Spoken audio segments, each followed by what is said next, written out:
All right, John, another typical Conference USA match. Charlotte pulls out a 1-0 victory over Marshall Friday night. Just talk about the effort tonight. Well, once again, we've made a habit of making these Friday night games very exciting for our crowd. A little bit too exciting for us as a coaching staff to concede a penalty with a few seconds to go, but thankfully the result was what we wanted. Great performance. Really happy with our 5 seniors and how they led from the front tonight, and obviously Alex coming up with that big time save at the end. It's what a great memory for her on her senior night. But it was always going to be a tough game. I mean, when it is senior night, there's a lot of emotion during the course of the day.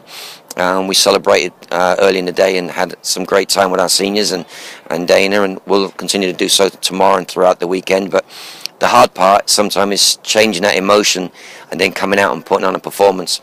I thought the first half we played well without being really threatening. We were in the game, we were moving the ball quite well, but Marshall were playing a lot of long balls from the back to the front, and we had to cope with that. But in the first half, second half, I thought we got more into our stride, found pockets of space, found areas to play, and scored a very early goal in the second half, and done what we've been doing recently, shutting out teams and finding a way to seal that win on Conference USA night.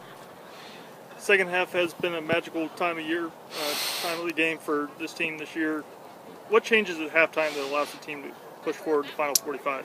Well, I think we use halftime as all good coaching staffs do, is to just really analyse what we've seen. Obviously you've got to keep the emotion in check, but we talk about what we can do better, what we've seen from the opposition. It's somewhat of a feeling out process. They're getting to know us, we're getting to see what they're good at, and we've used halftime to really make some adjustments on what we're seeing in the opposition, where we think we can get at them, where we need to be better, where we need to improve, and where we think there's some opportunities to create chances. So we've been a second half team all season, and we'll long may it continue. It makes for a tough first half, and we don't want to keep that going, but I have great belief in our team that we'll keep going to the very, very end. And obviously that penalty right at the end, where another player stepped up, where Alex steps up with a big time save and gets the important win for us as we move forward.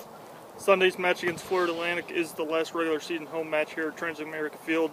Niner Nation showed great support despite the weather tonight, but just hard to believe it's already here, final home regular season match. Yeah, I mean, these 2 games this weekend were going to be important. We knew the significance of 6 points up for grabs. We were glad to get 3 tonight. We're going to need another 3 against FAU on Sunday, hopefully. It's very tight in the Eastern Division right now. I think we looked at the standings early this morning.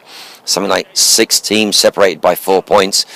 So we're going to need to get a good showing on Sunday, help us push us over the line, and if we can get the maximum points on Sunday, hopefully we've done enough to get into the conference tournament. And if not, we've got to push on to the next game against ODU and find a way to get in. But we're playing well right now. We've got great belief, great energy, and I think that's obviously comes from our fans cheering us on and pushing us over the line. So thank you as always to Niner Nation. All right, John, get some rest tonight, tomorrow, and we'll be talking to you Sunday after the match against Florida Atlantic. Thanks, Travis. Appreciate it.